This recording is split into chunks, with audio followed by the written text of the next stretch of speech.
Welcome back to Project 40. Today, we're finally going to get this thing clean. This car has been serviced in 10 years. I don't think it's been cleaned in 10 years. What is that? And it kind of gets worse. If you look into the card slots down there, I mean, doesn't that look tasty? I think these seats are kind of like this fabric that's used on the London Underground. I think it's going to be hiding a multitude of sins. I don't think it looks that dirty, but I suspect it's actually filthy because I don't think these seats have ever been cleaned. I mean, oh yeah. Look at that free scrunch that came with purchase. Oh yeah. Oh, lovely. Oh, what is that? Oh, what is that? I do love second-hand cars. They always come in such great condition. Hopefully we should be able to lift up these seat bases and see even more scrunch, which I can't wait for. It's going to be disgusting, I suspect, but I think it's going to be a good job to get this done. And obviously with Festival Italia coming up in a couple of weeks' time, it's not going to be concourse. I'm not going to kid myself, but I think we can get it nice and clean, so it's actually pleasant to drive in and feels less like scrunch. I think where I need to focus on as well is the engine bay, because this is pretty scrungy. I'll need to degrease it at some point else, some other time, because I don't have enough time to do that at the moment, but I think it's going to be a good place to start.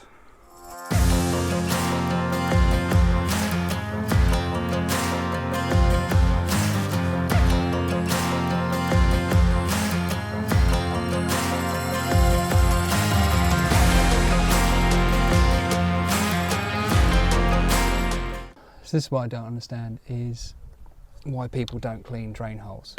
This one feels like it's absolutely fully blocked.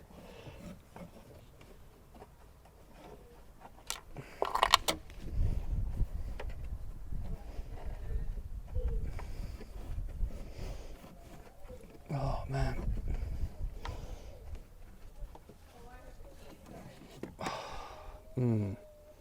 Oh yeah, that's the good stuff. Got some good compost here. Oh wow. Oh wow. I don't know if you can actually see that, but there's so much crap. Oh. It's like actual mud.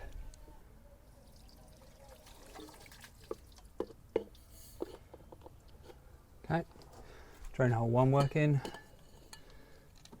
Let's see if drain hole 2 works.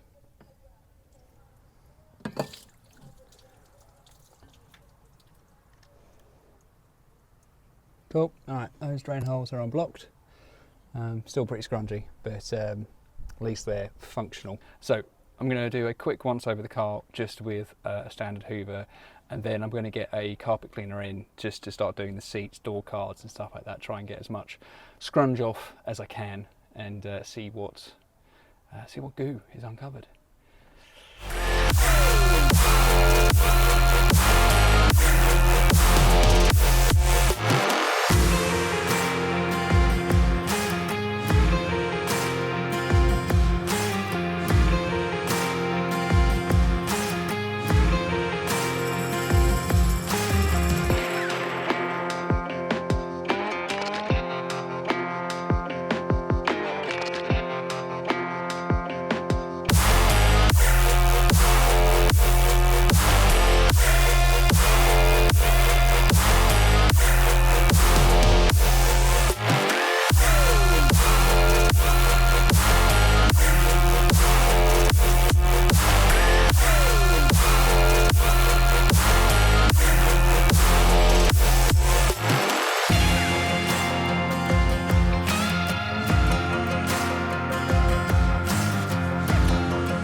So far, so good.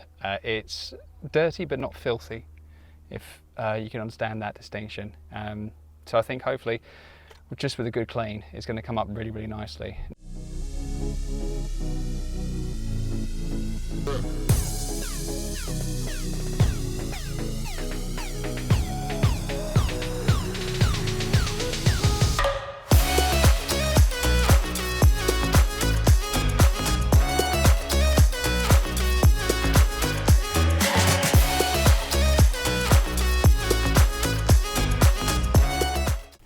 Right, I'm not doing the 2-bucket method because this paintwork is shagged, so I'm just doing the single bucket method and just seeing what I'm going to have to play with, because this is about sort of 4 or 5 different shades of yellow, and considering it doesn't feel like it's been cleaned in a very long time, as with everything else on this car, it seems it's a bit excessive. Maybe when I actually clay it and stuff down the line, then I'll worry a little bit more about the paintwork, but seeing as this is a quick early evening bath for Project 40, I think any form of care is going to be, well, it's going to make a lot of difference, I think.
So, we are done.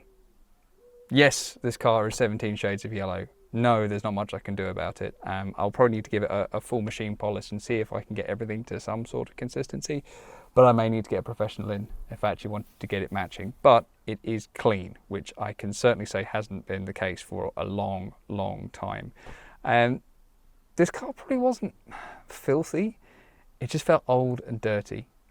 There's just a lot of dust, a lot of, random goo in a lot of crevices, and I'm glad that it's now reasonably clean.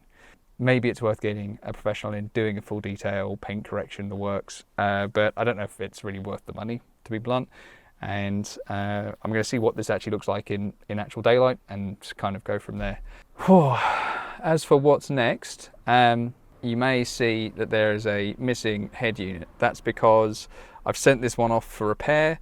Fingers crossed it comes in time for Festival Italia and Shedfest. I don't want to have to do any long drives without any music.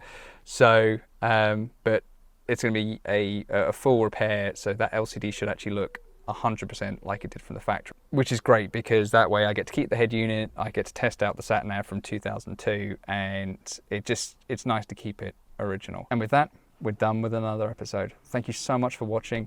I hope you consider liking and subscribing. And with that, I'll catch you down the road.